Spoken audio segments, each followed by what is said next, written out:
அண்மை செய்திகளை பார்த்து வருகிறோம். சீனா மற்றும் ரஷ்ய பிரதிநிதிகளுடன் தேசிய பாதுகாப்பு ஆலோசகர் அஜித் தோவல் ஆலோசனை மேற்கொண்டிருக்கிறார். இது தொடர்பான விவரங்களோடு இணைகிறார் செய்தியாளர் ராஜேஷ். தற்போதைய அண்மை செய்திகளை பார்த்திருப்பீங்க. தேசிய பாதுகாப்பு ஆலோசகர் அஜித் தோவல் சீனா மற்றும் ரஷ்ய பிரதிநிதிகளோடு பேச்சுவார்த்தை நடத்தியிருக்கார். பதற்றமான இந்த சூழ்நிலையில் என்ன மாதிரியான ஆலோசனைகள் அந்த இரு நாடுகளோடு இவர் மேற்கொண்டிருப்பார்? விவரம் ஃபரிதா, இதில் நம்ம முக்கியமாக கவனிக்க வேண்டிய விஷயம், இந்தியாவினுடைய பாதுகாப்பு ஆலோசகராக இருந்து வருகின்றார். எந்த ஒரு முக்கியமான முடிவெடுப்பதாக இருந்தாலும், குறிப்பாக இது போன்ற போர் காலகட்டங்களிலே மிக மிக முக்கியமான ஆலோசனை செய்யக்கூடிய ஒரு நபராக அவர் இருக்கின்றார் அஜித் தோவல். அவர் தற்போது சீன மற்றும் ரஷ்ய பிரதிநிதிகளுடன் பேசி வருவதாக அந்த தகவல் நமக்கு கிடைக்கப்பட்டிருக்கின்றது.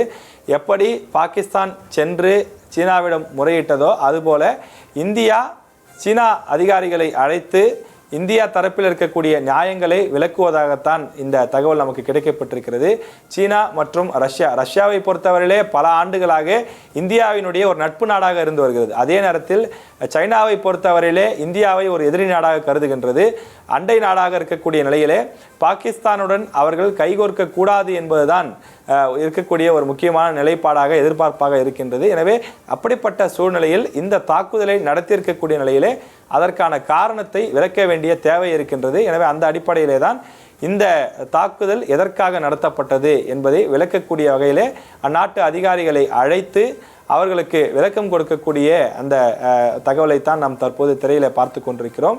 நாம் முன்பே குறிப்பிட்டது போல சைனாவை பொறுத்தவரையிலே இந்தியாவிற்கு ஒரு நட்பு நாடு என்று சொல்ல முடியாது. இரு நாடுகளுக்கும் இடையே வர்த்தக உறவு என்பது இருக்கின்றது. ஆனாலும் கூட அவர்கள் நம்மை ஒரு எதிரி நாடாகத்தான் பார்க்கிறார்கள். தொடர்ந்து உலக அளவிலே மக்கள் தொகையில் முதல் 2 இடங்கள் இருக்கக்கூடிய நாடுகளாக சைனாவும் இந்தியாவும் இருக்கின்றது. உலக நாடுகள் வர்த்தகத்தை அதிக அளவிலே கொண்டு வந்து திணிக்கக்கூடிய நாடாக இந்தியா இருக்கின்றது.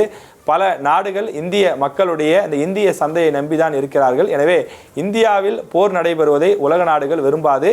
இந்த சூழலிலே தான் இந்தியாவினுடைய ஆலோசகர், பாதுகாப்புத்துறை ஆலோசகர் அஜித் தோவல், இந்தியாவினுடைய பவர்ஃபுல் பர்சன், அவர் சீனா மற்றும் ரஷ்யாவுடன் தற்போது பேச்சு நடத்தி வரக்கூடிய அந்த காட்சிகளை நாம் பார்த்து கொண்டிருக்கிறோம். இது பல உலக நாடுகளுடன் இது தொடர்பான அந்த தகவல்களை தெரிவிப்பதற்கான வாய்ப்பு இருக்கிறது.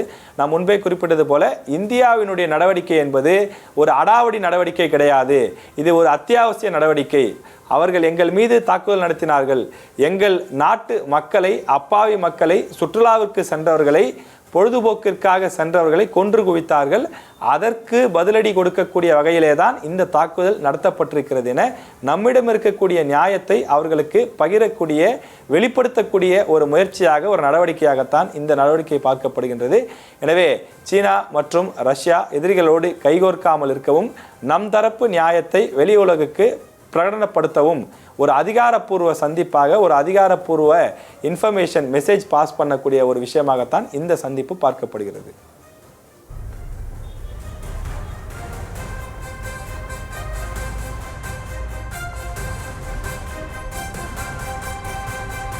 சீனா மற்றும் ரஷ்ய பிரதிநிதிகளுடன் இந்திய தேசிய பாதுகாப்பு ஆலோசகர் அஜித் தோவல் பேச்சுவார்த்தை நடத்தி வருகிறார். பாகிஸ்தானில் இருந்து தீவிரவாத முகாம்கள் அழிக்கப்பட்ட நிலையில் இந்த பேச்சுவார்த்தையானது நடைபெற்று வருகிறது.